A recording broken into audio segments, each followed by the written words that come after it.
जय हो। अक्सर माता पिता, टीचर्स, समाज के बड़े बुजुर्ग सब लोग बड़े चिंताग्रस्त रहते हैं। और चिंता एक ही कि नई पीढ़ी को संस्कार कैसे देना। नई पीढ़ी सुनती नहीं है और आजकल तो टेक्निकल युग है। बच्चे इंटरनेट पर हैं और उनकी जो भी पढ़ाई है, चाहे वो सीबीएसई हो, चाहे आईबी बोर्ड हो, चाहे कोई भी कक्षा की पढ़ाई हो, आजकल तो पढ़ाई भी सारी ऑनलाइन हो रही है। तो माता पिता को बड़ी चिंता रहती है कि बच्चे जब इंटरनेट पर जाएंगे तो न जाने क्या क्या देखेंगे और बिगड़ जाएंगे। और ये चीज़ तो हम बरसों से सुनते आ रहे हैं कि ज़माना ख़राब है। आज से 20 साल पहले जो आज माता पिता हैं और ये कह रहे हैं कि ज़माना ख़राब है, 20 साल पहले वो भी यही कहते थे। उनके माता पिता भी उनकी पीढ़ी के लिए यही कहते थे, ज़माना बड़ा ख़राब है। और जब उनके माता पिता वो अपने यौवन अवस्था में थे, उनके माता पिता भी यही कहते थे कि ज़माना बड़ा ख़राब है। और जब भी पूछो कि बच्चे आपको क्यों लगता है बिगड़ रहे हैं, तो एक ही जवाब मिलता था, क्या करें, संगत बड़ी ख़राब है। लेकिन हम ये भूल जाते हैं कि ऐसा ही, यही संवाद, यही स्टेटमेंट उनके अपने बच्चों के लिए दूसरे बच्चों के माता पिता दे रहे होंगे। क्योंकि संगत तो सब बच्चों की आपस में एक दूसरे की हम उम्र की ही होती है। और सभी बच्चे अपने अपने हिसाब से एक अच्छे बैकग्राउंड से आते हैं, एक अच्छी पृष्ठभूमि से। लेकिन फिर क्या कारण है, चूक कहाँ हो जाती है? कुछ भी हम इस टॉपिक पर बात करें या कुछ निर्णय पर पहुँचें, उससे पहले एक छोटी सी कहानी। तो हुआ यूं कि एक महात्मा जी, बड़े पहुँचे हुए महात्मा जी थे, बड़े विनम्र थे, उनकी वाणी में बड़ा प्रेम था। और वाणी ऐसी कि जब वो कथा करते थे तो बरबसी सभी लोग खिंचे चले आते थे। वो जिस भी गांव में जाते, वहाँ के जो लोग हैं बड़े प्रेम से घंटों तक उनका सत्संग सुनते। ऐसे ही एक बार वो एक गांव में पहुँचे तो एज़ यूजुअल सब जगह से जैसे लोग आते हैं, वैसे वहाँ पर भी उनका वो पंडाल भरा रहता। वो महात्मा जी नोटिस करते कि एक बड़े बुजुर्ग से दिखने वाले बाबा हैं जो सबसे आगे आकर बैठते हैं और बिल्कुल समय पर।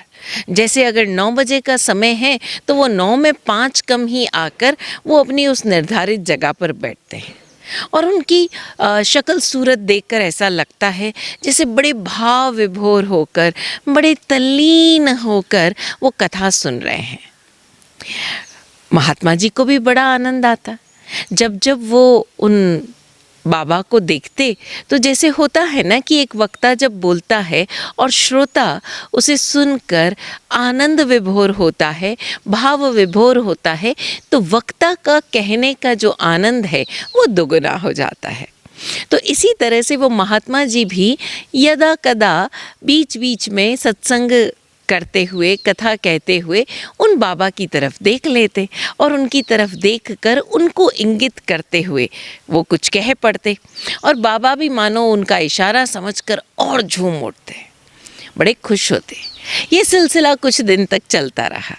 तो ऐसे ही एक दिन महात्मा जी चर्चा कर रहे थे, जो उनके सहयोगी पंडित है, जो सहयोगी साथी थे, जो उस कथा में कहीं न कहीं किसी न किसी प्रत्यक्ष अप्रत्यक्ष रूप से उनकी सहायता करते थे। तो ऐसे ही चर्चा निकली और एक दिन महात्मा जी ने कह ही दिया कि ये जो बाबा आकर बैठते हैं ना, कितने भाव विभोर होकर सुनते हैं, आनंद आ जाता है। अगर वो सभा में किसी दिन ना आए तो मानो कथा कहने का मन ही नहीं होगा। ये सुनकर एकाध लोग थोड़ा सा दबे हुए से मुस्कुराए। महात्मा जी को कुछ अजीब लगा। बोले, क्या हुआ, इस तरह क्यों मुस्कुरा रहे हो? बोले, कुछ नहीं कुछ नहीं। महात्मा जी ने बहुत ज़ोर देकर पूछा, भाई कोई तो बात होगी, बताओ ज़रा। तो उनमें से एक ने कहा, महात्मा जी आपको ज़रा अजीब लगेगा, लेकिन वो जो बाबा जी हैं ना, वो बिल्कुल बहरे हैं। अब महात्मा जी तो एकदम चौंके, बोले बहरे हैं, लेकिन अच्छा, वो कुछ तय ही नहीं कर पा रहे थे, क्योंकि वो रोज़ाना उस बाबा को बड़ा भाव विभोर होकर कथा सुनते हुए देखते थे। फिर जब वो लोग सब चले गए और एकांत में थे महात्मा जी, तो महात्मा जी सोचने लगे कि एक बहरा व्यक्ति दो ही मौके पर, दो ही अवसरों पर हंस सकता है। एक तो तब जब सभी लोग हंस रहे हो, जब सभी लोग हंस रहे हो तो उनको देखकर हंस लेगा, और एक तब जब उसे कुछ नहीं समझ में आ रहा हो तब भी वो मुस्कुरा देगा, बात का इशारा समझकर। लेकिन यहाँ तो बात बड़ी निराली है, कुछ तो अलग है। उन्हें विश्वास नहीं हुआ। दूसरे दिन जैसे ही कथा समाप्त हुई, उन्होंने बाबा को इशारे से अपने पास बुलाया और पूछा, बड़ी ज़ोर से बोलकर पूछा, बाबा मैं जो बोलता हूँ, जो कथा कहता हूँ, आपको आनंद तो आता है ना? बाबा जी को कुछ सुनाई नहीं दिया, तो बोले, महाराज क्या कह रहे हैं आप? तो महात्मा जी ने और ज़ोर से, जितनी ज़ोर से बोल सकते थे उतनी ज़ोर से पूछा कि बाबा मैं जो कथा सुनाता हूँ, आपको आनंद तो आता है ना? इस बार बाबा शायद समझ गए कि महात्मा जी उनसे कुछ पूछना चाह रहे हैं, तो उन्होंने इशारा करके समझाया कि महात्मा जी मुझे सुनाई नहीं देता, आप क्या पूछना चाह रहे हैं? आखिरकार पेन पेपर मंगवाया गया और उस पेन और पेपर की सहायता से बातचीत शुरू हुई। महात्मा जी ने लिखकर पूछा कि बाबा आपको सुनाई नहीं पड़ता, लेकिन फिर भी मैं देखता हूँ आप रोज़ाना सुबह समय पर आकर कथा में बैठते हैं और पूरी कथा सुनकर फिर उठकर जाते हैं, क्योंकि महात्मा जी के भीतर अब एक बात तो तय हो गई थी कि इन बाबा जी को सुनाई बिल्कुल नहीं देता। लेकिन फिर विचार उठा कि अगर सुनाई नहीं देता तो ये बंदा इतनी देर तक 2 घंटे तक बैठकर कथा कैसे सुनता है? क्योंकि व्यक्ति जब कुछ सुनता है तो उसे रस आता है, और जब रस आता है तो वो भाव विभोर होकर कितनी भी देर वहाँ बैठा रह सकता है। लेकिन यहाँ तो मामला ही उल्टा था। जब बाबा जी को कुछ सुनाई ही नहीं देता तो रस कैसे आएगा? और जब रस नहीं आएगा तो क्या कारण है कि वो 2 घंटे तक बैठे रहते हैं? और किसी एक दिन नहीं, एक दिन हो तो चलो मान लिया, औपचारिकता हो गई, ये तो आज इतने दिन हो गए रोजाना नियम से। कारण क्या है? बड़े उत्सुक थे। तो महात्मा जी ने पूछा, बाबा ने प्रश्न पढ़ा और बड़े विनम्र भाव से हाथ जोड़कर कहा, महात्मा जी पहली चीज़ तो ये कि मुझे सुनाई बिल्कुल नहीं देता, ये बात सही है, लेकिन आप जैसे संत महात्मा जब बोलते हैं तो मात्र गले से नहीं बोलते, मात्र शब्दों के जमावड़े से नहीं बोलते। आप जैसे ज्ञानी गुणी जन जब कोई बात कहते हैं तो मानो परमात्मा से साक्षात्कार करके कहते हैं।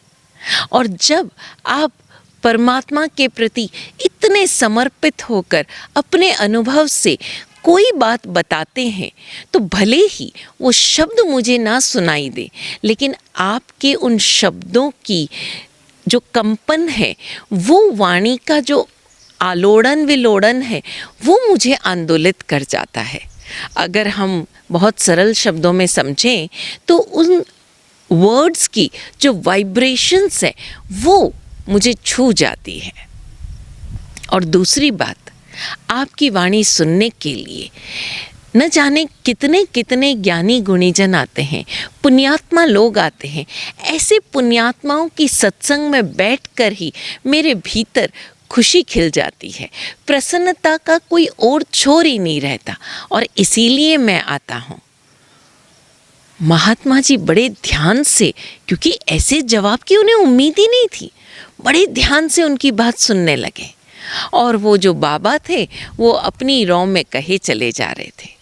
इसके बाद जो उन्होंने कहा वो वाकई सुनने योग्य है।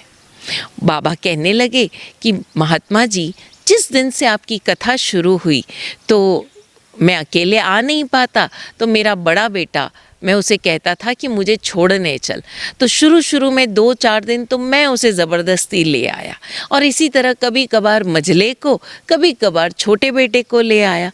तो शुरुआत में 1-आध दिन तो मैं उन सबको ज़बरदस्ती ले आया, लेकिन चूंकि वो मेरे साथ आते थे तो बैठकर कथा सुनते थे, उन्हें भी रस आने लगा, और जब उन्हें रस आने लगा तो धीरे धीरे वो अपनी पत्नी को भी ले आए, फिर अपने बच्चों को भी लाने लगे, और इस तरह धीरे धीरे अब मेरा पूरा परिवार ही आपके ये कथा सुनने आता है, सत्संग सुनने आता है। तो एक मेरे आने मात्र से भले ही मुझे कुछ सुनाई दे रहा हो चाहे ना दे रहा हो, लेकिन मैं कह सकता हूँ कि आपकी वाणी में वो अमृत है जो किसी का भी जीवन बदल दे। और इसीलिए ये मेरी जिम्मेदारी है कि मैं रोज़ाना समय पर आऊँ और इस पूरी कथा का श्रवण करूँ। जिस तरह से मैं आता हूँ और सुनता हूँ, मेरे साथ ही मेरा पूरा परिवार आता है।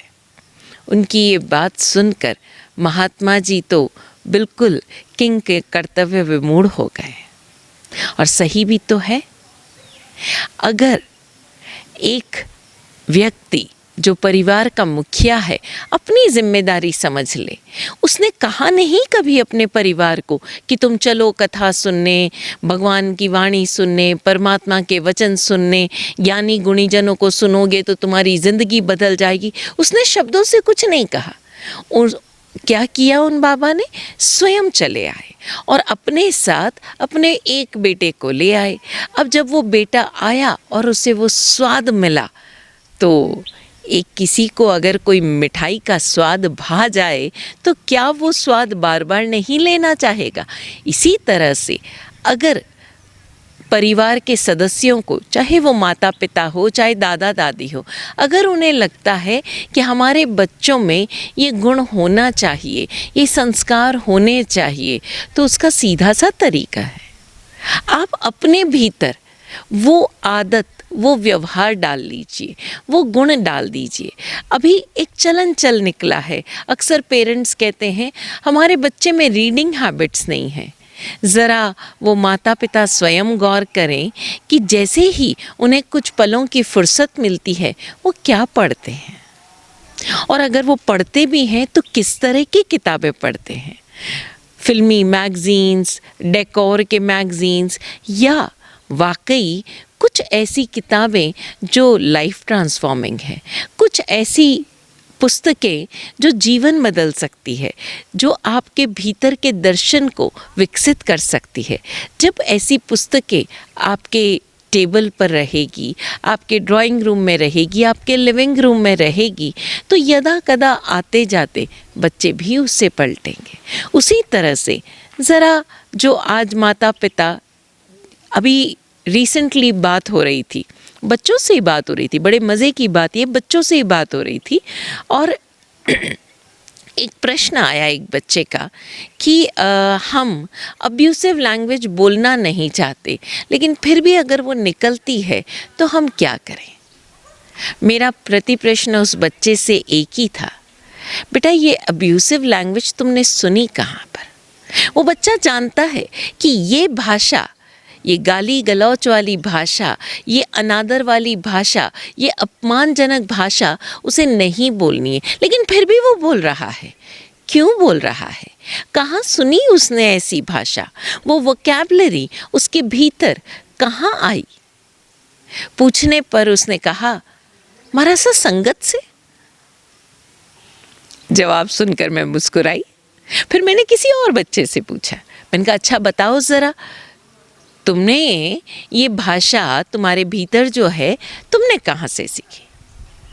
तो कम से कम 5-6 बच्चों ने, और बच्चे भी कोई बहुत बड़े नहीं और बहुत छोटे नहीं, 9वीं 10वीं कक्षा के, बड़े आराम से उन्होंने कहा मारा सा संगत से आई।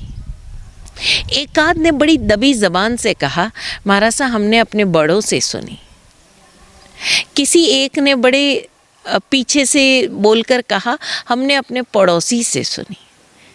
अब जो बच्चे ये कह रहे हैं कि हमने ये भाषा संगत से सुनी, तो ज़रा हम देखें कि क्या वो बिल्कुल ऐसे बैकग्राउंड से आते हैं, ऐसी पारिवारिक पृष्ठभूमि से आते हैं जहाँ गाली गलौज अक्सर होता है। क्योंकि अगर एक बच्चे के भीतर ये वोकैबुलरी घर कर गई है, उन्हीं बच्चों से हमने एक और सवाल पूछा कि बेटा तुम्हारे घर में दादा दादी भी तो संस्कृत के सुभाषित बोलते हैं, प्रार्थना बोलते हैं, वो चीज़ें तुम्हारे अंदर क्यों नहीं आई?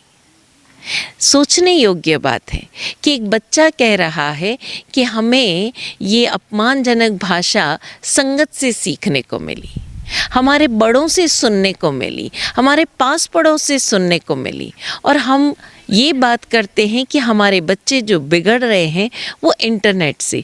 लेकिन ज़रा देखिए तो कि वो इंटरनेट कनेक्शन आप ही की जानकारी से लगा ना। उस इंटरनेट कनेक्शन पर वो जो भी मीडिया देख रहा है उसका पेमेंट किसने किया? आप ही ने ना। अगर आपको पता है कि इस पर्टिकुलर चैनल पर या इस पर्टिकुलर एप्लीकेशन पर हमारे बच्चे के देखने योग्य या हमारे संस्कार जनित जो ऐसे प्रोग्राम्स हैं जो हमारे संस्कारों में देखने योग्य नहीं है, उस उम्र में देखने योग्य नहीं है, उस चैनल का या उस ऐप की डाउनलोडिंग का पेमेंट किसने किया? आप ही ने किया ना। तो जब आप ही ने किया और आप भी वही एप्लीकेशन देख रहे हैं, वही चैनल देख रहे हैं, तो ज़रा गौर कीजिए ना कि क्या आप ऐसे प्रोग्राम्स तो नहीं देख रहे जो आपके बच्चों को नहीं देखने चाहिए? क्या आपकी टीवी पर कोई ऐसे चैनल तो नहीं हैं जो आपके बच्चों के देखने योग्य नहीं हैं? आपके मोबाइल में कोई ऐसी सामग्री तो नहीं है जो आपके बच्चों के देखने योग्य नहीं है? और अगर है तो ज़रा चेक करें, क्या आप अपने बच्चों को यही चीज़ें देखने या दिखाने देंगे? नहीं ना। तो जो आप अपने बच्चों में नहीं चाहते वो वैसा ही बिहेवियर या वैसा ही व्यवहार हम स्वयं क्यों कर रहे हैं? जानने योग्य बात है। इसी तरह से हम कई बार बोलते हैं हमें सहयोग नहीं मिलता, हमें तारीफ नहीं मिलती, तो ज़रा हम देखें क्या हम दे रहे हैं? हमें लगता है हमारे बच्चे को उचित अवसर नहीं मिलते, तो क्या जब कोई दूसरा बच्चा परफॉर्म कर रहा है या हमारे घर में ही भाई के बच्चे या बहन के बच्चे कुछ अच्छा कर रहे हैं, तो हम क्या करेंगे? अपने बच्चों के साथ उसका कंपैरिजन करेंगे। अरे आपका बच्चा यूनिक है, आपको तुलना करने की आवश्यकता नहीं है। हाँ, वो बच्चा भी आपका अपना है, उसके गुणों के लिए, उसकी क्वालिटीज़ के लिए उसे अप्रिशिएट कीजिए, ताकि कल आपके बच्चे को आपकी अनुपस्थिति में किसी प्रकार के अप्रिसिएशन की, सहयोग की, मोटिवेशन की, इंस्पिरेशन की, प्रेरणा की ज़रूरत होगी तो सिर्फ आप ही नहीं, आपके जो अन्य परिवार के सदस्य हैं वो भी आपके बच्चे को वो सब देने के लिए तैयार होंगे जिसकी अपेक्षा आपका बच्चा आपसे करता है। बहुत आवश्यक है कि हम जिन चीज़ों के लिए आज की इस नई पीढ़ी को ब्लेम कर रहे हैं, जिन चीज़ों पर हम नई पीढ़ी को बार बार उंगली दिखा रहे हैं, हम ज़रा चेक करें कि वो चीज़ें हमारे बच्चों तक पहुंची कैसे, क्यों कर पहुंची वो चीज़ें। सारे सवालों के जवाब आपको अपने ही अंदर मिल जाएंगे और तब हमें कुछ भी कहने की ज़रूरत नहीं पड़ेगी, क्योंकि बड़ा आसान होता है किसी और पर आरोपण कर देना, बड़ा आसान होता है किसी और पर अपनी जिम्मेदारी डाल देना। अगर हमारे बच्चे में कोई ऐसी आदत, कोई ऐसी हरकत, कोई ऐसी भाषा या कोई ऐसी आदत डेवलप हो गई है जो नहीं होनी चाहिए थी, तो उसका कारण ना माहौल है, ना कोई पड़ोसी है, ना संगत है, ना इंटरनेट है, ना मीडिया है, कुछ भी नहीं है। उसका कारण सिर्फ एक है, आप स्वयं। कई बार पेरेंट्स हमारे पास आकर कहते हैं, हमारा सब पता ही नहीं चला हमारा बच्चा कब नशा करने लग गया, हमारा सब पता ही नहीं चला हमारा बच्चा कब इन सारी गलत हरकतों में फंस गया। और हमें बड़ा आश्चर्य होता है। आप अपने बच्चे को रोज़ाना देख रहे हो, है ना? अपने बच्चे को रोज़ाना देख रहे हो। क्या आपको उसके चेहरे के बदलते हुए हाव भाव, उसकी आँखों की बदलती हुई रंगत दिखाई नहीं दे रही? उसकी भाषा में आता हुआ बदलाव आपसे कैसे छुपा रह गया? और अगर छुपा रह गया तो कहीं न कहीं आपके देखने में चूक हो गई। जी बिल्कुल, बच्चे जब तक आपके संरक्षण में हैं, बच्चे जब तक आपकी छत्र छाया में हैं, भले ही वो हॉस्टल में रहकर पढ़ रहे हों, चाहे आपके पास रहकर पढ़ रहे हों, चाहे वो किसी दूसरे शहर में नौकरी कर रहे हो, चाहे आपके पास रह रहे हो, आप अपने बच्चे से कनेक्टेड हैं, संवाद है आपके बीच में, तो वो संवाद ज़रूर से औपचारिक ना होकर दिल से हो। आपको पता चलेगा। देखना सीखें, निष्पक्ष होकर बिना अपेक्षाओं से अपने बच्चे को देखना सीखें। और ना केवल बच्चे को, अपने घर में रह रहे हर सदस्य को, चाहे वो पति है तो वो देखे ज़रा कि उसकी पत्नी में क्या बदलाव आ रहा है, उसके चेहरे की रंगत में क्या बदलाव है। पत्नी अपने पति को देखे। लेकिन होता क्या है, सब अपने ही अपने दुखों में उलझे हैं, सब अपनी अपनी शिकायतों में, अपने अपने गोल चक्कर में उलझे हैं, और उन्हें पता ही नहीं चलता कब एक पति से पत्नी दूर हो जाती है और कब एक पत्नी से पति दूर हो गया। इसी तरह कब बच्चे दूर हो गए, कब माता पिता के बीच में डिस्टेंस आ गया, और धीरे धीरे हर चीज़ इतनी मैकेनिकल हो जाती है, सारे रिश्ते, सारी संवेदनाएं इतनी मशीनी हो जाती है, और हमें पता उस दिन चलता है जिस दिन ये मशीन चलते चलते रुक जाती है। जिस दिन वो रिश्ता टूटने की कगार पर आ जाता है, उस दिन पता चलता है, अरे इतनी दूरियां आ गई।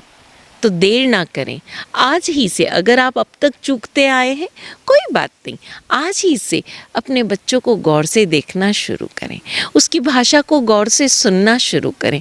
ज़रा देखें कि वो जो बोल रहा है और उसकी आंखें जो बोल रही है, क्या दोनों एक है या दोनों में अंतर है? और अगर अंतर है तो बड़े प्रेम से पता लगाएं क्या है। शंका ना करें, क्योंकि आपकी शंका आपके बच्चे को और ज़्यादा दूर ले जाएगी। आपके किसी भी रिश्ते को आपकी शंका आपसे दूर ले जाएगी।